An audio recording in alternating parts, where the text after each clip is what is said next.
Kenny. Thank you, Cathaoirleach, and thank you for the time today.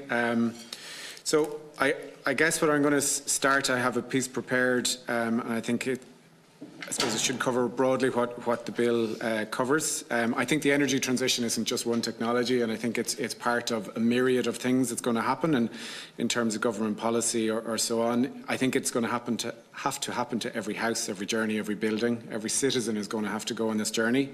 And for that transition to take hold, every one of these little opportunities must be taken. And to date, I think every regulatory decision we've made, every funding programme, I don't think all of those have been in a way to engage citizens. I think we'll all be aware that while a lot of things have happened, and the other members of our people today have said we've done a lot, we clearly are the climate laggards of Europe. We have a fraction of what's around in the rest of Europe in terms of solar PV and other deployments of technology. So we have a huge hill to climb, and I think the state needs to take these opportunities, and microgeneration is one of these opportunities. Notwithstanding, it has to happen anyway from the renewable energy package. We think that opportunity should be taken as soon as possible.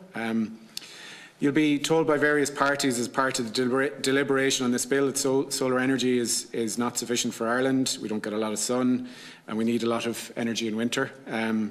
Last June, for example, the UK and Germany hit loads of solar records, and we hit record use of gas because our wind didn't hit. So we need a mix. Solar produces about 7% of Germany's electricity. They have roughly about 2 solar panels per person. If Ireland were to catch up with Germany, that would be about 10 to 12% of Ireland's current electricity use. Could be higher with some storage. And in Germany, 73% of this capacity, or 98% of systems, is less than 100 kilowatts. So that microgeneration in Germany, granted with a much more robust electricity infrastructure, is predominantly citizen and farmer based. So we think in the Tipperary Energy Agency that we should allow our citizens partake as part of this energy transition, and we should see homes and farms and SMEs as part of the generation infrastructure. In the north, it's about 50%, but I couldn't find exact details. So a lot of the people at the committee have visited buildings in Tipperary, including a leisure centre, a school, who had smaller solar arrays on their roof and big empty roofs. It would have been much more economically advantageous to put a full array on that roof when you're scaffolding it and you're doing the transaction costs. And why wouldn't we use that to subsidise the running of those public facilities? There are a number of barriers that need to be removed in order to make this bill effective, and rather than increase the cost, we should remove these costs before the bill goes in. We need to ensure mandated power purchase agreements. We need to make sure that export meters, as part of the smart meter rollout, have the export channel switched on, because they have export channels and they're currently switched off, and you have to pay €300 to get it switched on. Our planning permission needs to be revised. I've submitted a paper that we got some advice from planners in Ireland, which is on the record now, and we think should be able to happen very quickly. I think the state obviously has been mentioned, grant for solar PV on domestic buildings, and we think that that's a very good thing. And whether it's a grant or a payment, if the market sounding say a grant is a better idea, then we would support that. However, export should be paid at least the wholesale price. And we feel that we should at least allow people generate as much as they can sensibly generate on their roof within the cost-effective nature. However, for commercial and farms and SMEs, we should probably use something like a solar feed-in tariff with a wholesale price plus an appropriate uplift that makes the investment attractive but not overly costly. And note, I would say that a really important thing to say, we will only be paying as a state to subsidise the export. So if you're putting a large solar farm, you have to pay for all of that generation, whereas if you put 6 kilowatts on a house and they use 3/4 of it, you're only paying for the small bit they export. So we'll get a lot larger bang for our buck, and will be much cheaper. Well, not be much cheaper, but could be cheaper than the larger arrays.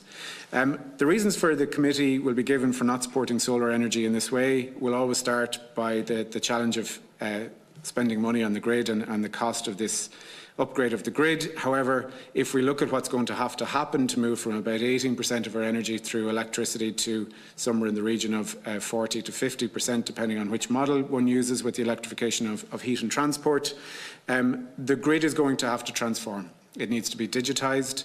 And it needs the transmission capacity to pay or to power those cars and those heat pumps, as well as transport this power. And we would think that the grid capacity should be in a position to grow gradually to accommodate both. That study hasn't been done, but effectively across the rest of Europe, it's put on the regulated asset base, and we would support that. So to say something, we'll hear a lot about support schemes being very expensive, like Germany. Because of the German expensive support scheme, we won't need to do that. So we're not Germany, we're not Australia. We won't have solar in the winter. They're quite further near the equator versus us. And therefore, I think most of our homes will stay connected to the electricity grid. So one of the arguments is always we will disconnect from the grid. That won't happen in Ireland because we don't get a lot of sun in the 4 winter months. I think we should put citizens first, encourage active prosumers, and the use of roof as an encouragement to unlock the energy transition. Someone spilling electricity onto the grid would think an electric car or heat pump would be a good use of that power, but we should still incentivise them with a little bit. Solar is not a silver bullet for energy. It will only do a fraction of our total energy use. However, it may be the magic or the silver bullet of citizen and societal engagement in the energy transition that the state has heretofore missed. Why wouldn't it? It was in Germany. And lastly, I suppose I'd make a point to say that the energy transition is not going to happen without market development supports from organisations like local energy agencies. Any rapid societal transformation requires societal support. The modernisation of agriculture didn't happen without large-scale state intervention in training and modernisation of agriculture. There are local services for the provision of a myriad of state services, from schools to MABs to childcare committees to sports partnerships, and without that societal support, governed and run to achieve an energy transition, it would be almost impossible to achieve that change that is required at a societal level. And I ask this committee and I suppose the other parallel committee to strongly consider the supporting of local energy agencies at a local and regional level with a strong public remit. Thank you very much, and I'll now go to Kate Ruddock from Friends of the Earth.